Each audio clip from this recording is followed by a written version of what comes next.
Hey guys, Darren here from Celebrity Tributes. Today we're going to have 5 celebrity stories and you're going to have to decide if they're true or false. If you like the video, please like, subscribe, comment down below, and as always, I'll see you on the next one. It was during the dying months of World War I. It was September 28, 1918, in the French village of Marcoing. It had been a long day of fighting. Darkness had swept over. A 27-year-old British soldier was in the trenches when he noticed a wounded German soldier hobbling towards him disorientated. The British soldier Henry raised his gun, lining the German soldier up, ready to take the shot. The German soldier looked up, lowered his head and accepted his fate. Henry, with his heart pounding, took pity on the soldier and couldn't pull the trigger on the wounded man. He lowered his gun, the German soldier looked up, made eye contact, and the German soldier nodded his head, turned around and shuffled off into the distance. Henry was Private Henry Tandy. He would become a recipient of the Victoria Cross. He could have changed the course of history forever that night if he had have only pulled the trigger. The German soldier he spared was Lance Corporal Adolf Hitler. Do you think this story really happened, or is it just an illusion in the fog of war? Karen, a Midwestern housewife, took her first trip to Las Vegas. She had done very well playing the slot machines, winning a bucket full of coins. She needed a break, so she left the casino heading towards the elevators, taking her bucket with her. She stepped into the elevator and before the door shut, 2 leather-clad African-American men stepped in. She clutched her bucket close to her body. One of the men said, "Hit the floor, lady." With that, she threw herself to the floor in a panic and coins flew everywhere. The men burst out laughing and helped her pick up the coins and helped her up. One of the men explained that they meant for her to select her floor. The elevator arrived at her floor and she left highly embarrassed, with the men still laughing. Later that evening, a dozen roses were delivered to her room. There was a $100 bill attached to each rose, with a note that read, "Thanks for the best laugh we've had in years, Eddie Murphy and Michael Jordan." Do you think this story really happened, or am I just taking you for a ride? In 1919, a young enthusiastic animator working for the Kansas City Star was full of hope and ambition, but it all came crashing down when he was called into his boss's office and told he was no longer required to work at the job as he lacked imagination and had no good ideas. Not letting setback hold him down, he acquired his own animation studio, which he unfortunately sent into bankruptcy.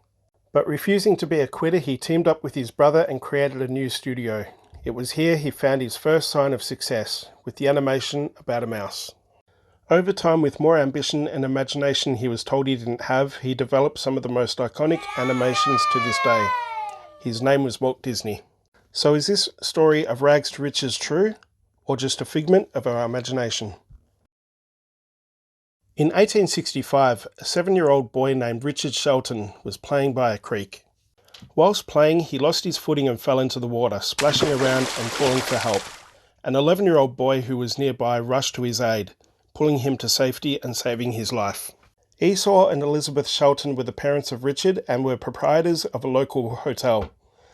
They presented 11-year-old Edward with a green sash with bullion in recognition of his bravery. Edward would go on to be one of Australia's most notorious bushrangers, better known as Ned Kelly. So is this tale of heroism really true? Or is this nothing but a lake of lies?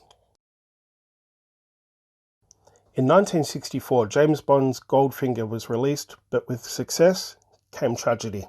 Actress Shirley Eaton was played by a character who was killed by a villain and painted from head to toe in gold paint. The movie depicted that she died from skin suffocation. Unfortunately, the director didn't take into account that sometimes movies and reality sometimes cross paths. Shortly after filming the scene, Shirley collapsed. She was taken to hospital where she was pronounced dead. The autopsy showed that the cause of death was skin suffocation caused by the paint. Did this really happen? Did the director's imagination cross paths with reality to kill the actress that was in the movie? Or was this just a golden opportunity for us to try and trick you? Now, back to the story of the British soldier who had the chance to change the course of history forever if he had killed Adolf Hitler. If you remember hearing about this, it's because you have. It's true. Back to the story of the lady in the elevator who thought she was being robbed. Do you think the lady really let her racial prejudice get the better of her? If you did, you're wrong. It's totally false. Various versions of the story have been made around the internet for years. So back to the story of the unsuccessful animator who became Walt Disney. Do you think this story was true? Well, you're right. He was fired from his first job for having a lack of imagination. Back to the story of the notorious bushranger Ned Kelly saving the young boy's life. If you think this is true, you're absolutely correct. That moment in Ned Kelly's life was so profound that he wore the sash under his infamous armour in the shootout with police in Glenrowan. With the death of the Goldfinger actress painted in gold, if you thought that it was true, you're wrong. It didn't happen. Here is a photo of her in 2002 premiere of the James Bond film Skyfall, dressed in gold. Once again, thank you very much for watching. Please put down in the comments what you thought was real and what you thought was false. If you got them right, let me know. Thank you very much, and once again, I'll see you on the next one. Bye.